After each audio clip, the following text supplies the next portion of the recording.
राधे राधे, जय श्री कृष्णा। कैसे हो आप सब? आई होप आप सभी अच्छे होंगे। ज्येष्ठ माह चल रहा है, तो ज्येष्ठ माह में जो कृष्ण पक्ष एकादशी आती है उसको अपरा एकादशी कहते हैं और इसे अचला एकादशी के नाम से भी जाना जाता है। इस साल यह एकादशी अपरा एकादशी 23 मई को दिन शुक्रवार यानी कि कल मनाई जाएगी।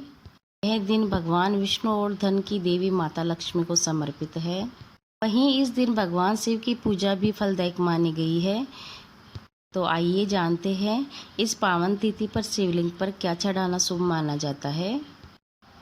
बेलपत्र। भगवान शिव को बेलपत्र बहुत ही प्रिय है। ऐसे में अपरा एकादशी के दिन शिवलिंग पर बेलपत्र चढ़ाए।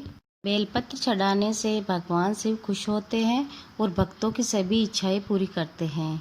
फिर चढ़ाते हैं दूध।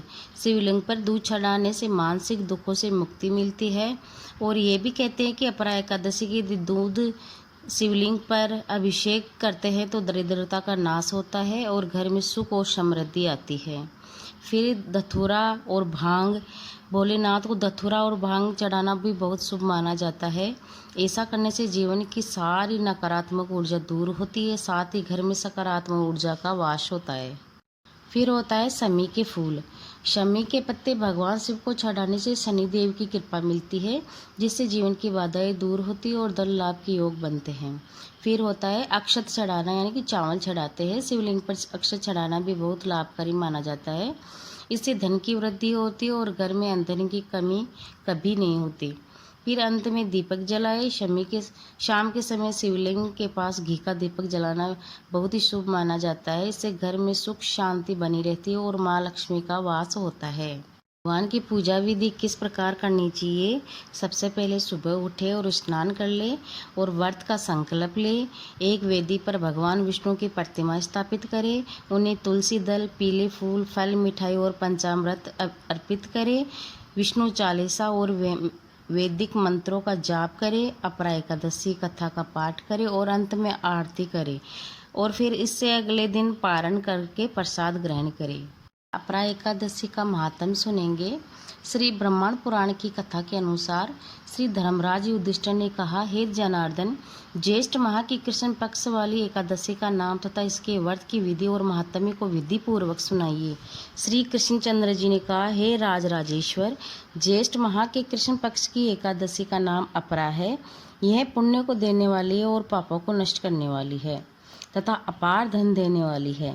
इस कारण इसका नाम अपरा कहा जाता है। अपरा एकादशी के व्रत के प्रभाव से ब्रह्म हत्या, भूत योनि, दूसरों की निंदा आदि के पाप से नष्ट हो जाते हैं।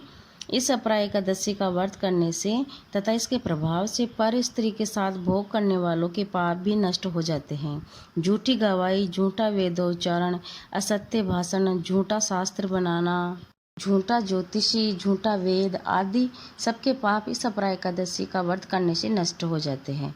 युद्ध क्षेत्र से भागे हुए क्षत्रिय को मिले हुए नरक का इस व्रत के प्रभाव से छुटकारा होता है और स्वर्ग की प्राप्ति होती है। जो फल कार्तिक पूर्णिमा के 3 पुष्कर में स्नान करने से, मकर के सूर्य में, माघ में प्रयाग स्नान से, काशी में शिवरात्रि के व्रत करने से और गया में पिंड दान करने से, बृहस्पति युक्त सिंह राशि में गोमती नदी में स्नान करने से, कुंभ में श्री केदारनाथ जी के दर्शन करने से तथा बद्रिकाश्रम में रहने से, सूर्य ग्रहण में, कुरुक्षेत्र में स्नान और घोड़ा, हाथी और स्वर्ण दान करने से जो फल मिलता है, वहीं ज्येष्ठ माह के कृष्ण पक्ष में होने वाली अपरा एकादशी का विधि पूर्वक व्रत करने से मिलता है। यज्ञ में स्वर्ण दान करने से जो फल होता है, वही फल इस अपरा एकादशी का व्रत करने से होता है। तो हे राजन, इस अपरा एकादशी का व्रत पाप रूपी अंधकार को हटाने के लिए, सूर्य के समान तेजवान तथा पाप रूपी मृग को वध करने के लिए सिंह के समान है। यह जीव पानी के बुलबुलों के समान है। अतः मनुष्य को इस अपरा एकादशी के दिन श्री भगवान विष्णु का भक्ति पूर्वक व्रत रखना चाहिए, जिससे विष्णु लोक की प्राप्ति होती है। के साथ ही हमारा ये एकादशी महात्म्य यहीं समाप्त करेंगे। इसके बाद में तुलसा मैया की कहानी सुनेंगे। एकादशी के दिन तुलसी माता की कथा सुनने का विशेष महत्व है तथा कथा तुलसी माता के जन्म और उसके महत्व से जुड़ी है। यह कथा बताती है कि कैसे वृंदा नाम की एक पतिव्रता स्त्री वृंदावन में सती हो गई और भगवान विष्णु ने उनके राग से उत्पन्न तुलसी के पौधे को तुलसी नाम दिया था। एक बार जलंधर नाम का राक्षस राजा था जिसकी पत्नी वृंदा थी। वृंदा भगवान विष्णु की परम भक्ति और पतिव्रता थी। भगवान विष्णु ने जलंधर का रूप धारण करके वृंदा के पतिव्रत धर्म को नष्ट कर दिया, जिससे जलंधर की शक्ति कम हो गई और वह मारा गया। जब वृंदा को भगवान विष्णु के छल का पता चला तो उसने भगवान विष्णु को पत्थर का बन जाने का श्राप दे दिया। देवताओं की प्रार्थना पर वृंदा ने अपना श्राप वापस ले लिया, लेकिन भगवान विष्णु वृंदा के साथ हुए छल के कारण लज्जित थे। भगवान विष्णु वृंदा के श्राप को कायम रखने के लिए अपना एक रूप पत्थर के रूप में प्रकट किया, जिसे शालिग्राम कहा जाता है। वृंदा के राग से तुलसी का पौधा निकला और भगवान विष्णु ने तुलसी के पौधे को तुलसी नाम दे दिया। भगवान विष्णु ने यह भी कहा कि उनके स्वरूप को तुलसी के साथ ही पूजा जाएगा।